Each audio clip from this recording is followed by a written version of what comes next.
And what I want to do is that leads me up to, I want to talk about the feather, which is a symbol of Ma'at, okay?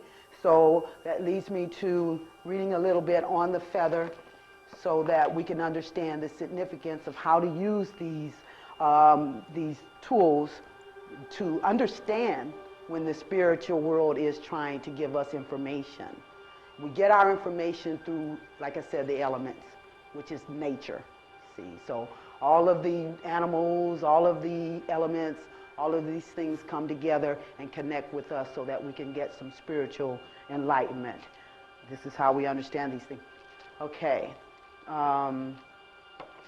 page 91.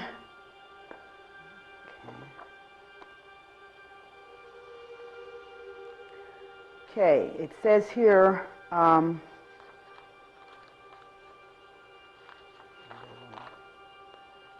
feathers are symbols of the accomplishment of rising from the terrestrial world, of being free of the gravity of the mundane world. They are symbols of balance and of the wind. They are commonly used to symbolize all creator gods and goddesses, those who breathe life into humanity. When a feather comes into your possession, it can help give lift to some area of your life. It can be used to help insulate and protect you against elements within your life. The kind of feather and the bird from which it comes can help you to determine the specific element in your life from which it will help lift you and protect you against. For example, a dove is a bird that is often associated with peace. To the Hopi, it would lead them to sources of water. A dove feather can thus be used to protect your own sense of peace and help you find that which will quench your greatest thirst at the time you encounter the feather. See? I always tell everyone, when you walk upon a feather, pick it up. Okay? It does mean you've been practicing the principles of Ma'at, and you're about to be rewarded. But you have to receive the feather in order to receive the gift or the reward. So pick it up. You know, that is your gift. It says, you must first come to recognize how feathers are linked not only to birds but to the forces and energies of the air. Many traditions have spoken of the varied expressions of nature. They have often described entire dimensions of life associated with the elements that are generally invisible to the human eye. These we know more commonly as members of the fairy realm. The fairies, elves, divas, and spirits that work with and around humans through specific elements. Folklore and mythologies are filled with tales of beings associated with the element of air. These beings range in size from the tiniest to the great storm divas that move the winds and bring changes in the weather. They often appear delicate, and those of the larger size may actually appear angelic. They are around when anything associated with the element of air is honored. Anyone who works with birds' totems will have contact with them. Fairies and spirits of the air often work through birds to assist humans in the initiation of air, the understanding of the workings and powers of the mind.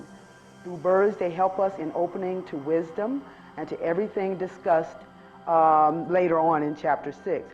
Feathers are direct links to them. They call their forces into play from the softest sigh to the strongest gale. The spirits of the air are found. Wherever birds live or are found, these fairies are found as well. Many fairies and spirits of the air come to humans in the form of birds and other winged creatures. Through them, we can more easily connect with the archetypical energies of birds. Anyone who works with any element in nature has contact with the fairy realm of life, whether they are conscious of it or not. The more conscious of it they are, the more real it becomes. The easier it is to work with any creature in their realm, in this case, birds. It says, many spirit totems that are birds are simply spirits of the air, using the bird form to connect with humans and more directly.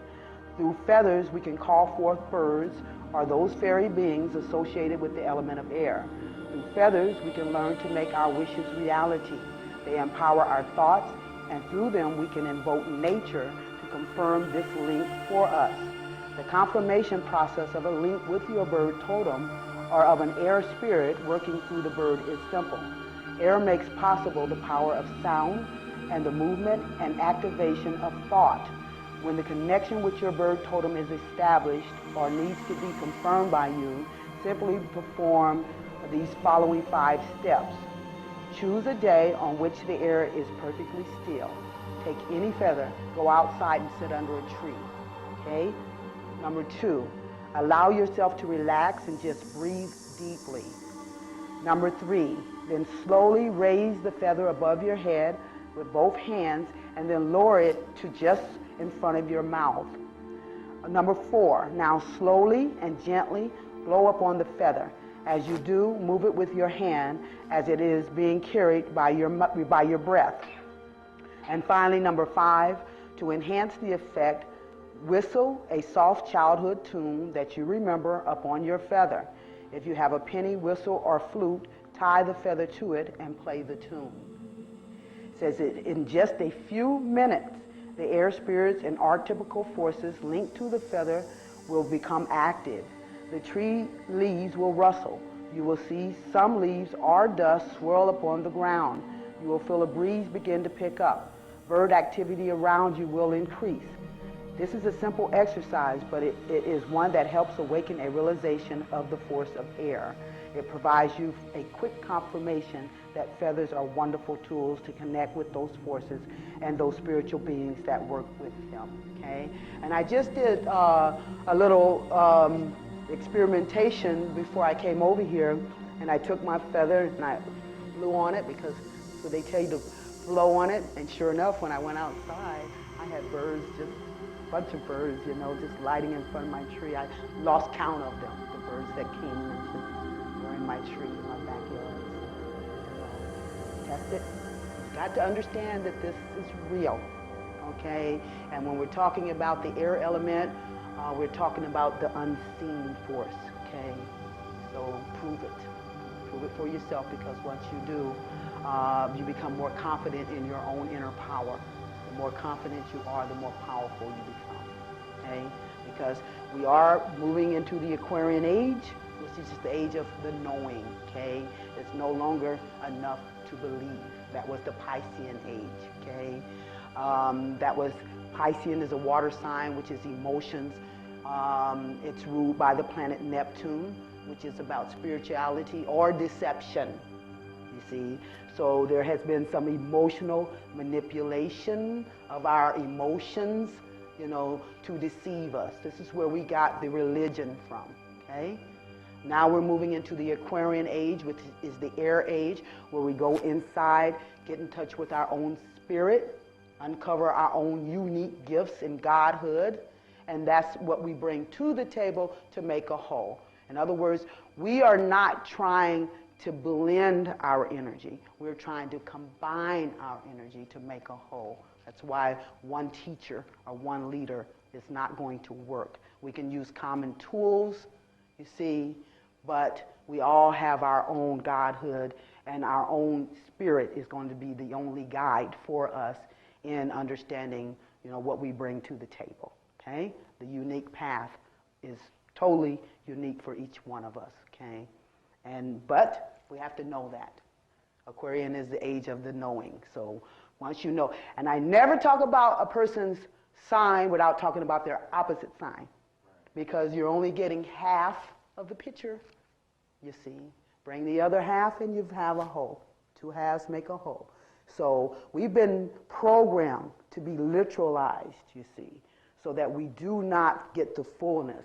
As above, so below. When we start looking at the fullness, we see that. We see the fullness of the concept.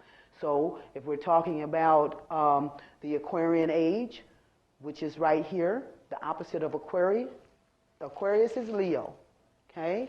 So Leo represents the creator, the ruler, you know, it's creativity, the ruler, all these things. So when we put the I know of Aquarius and combine it with the I know of the rulership of Leo, we're talking, I know I am the creative ruler of the universe, okay?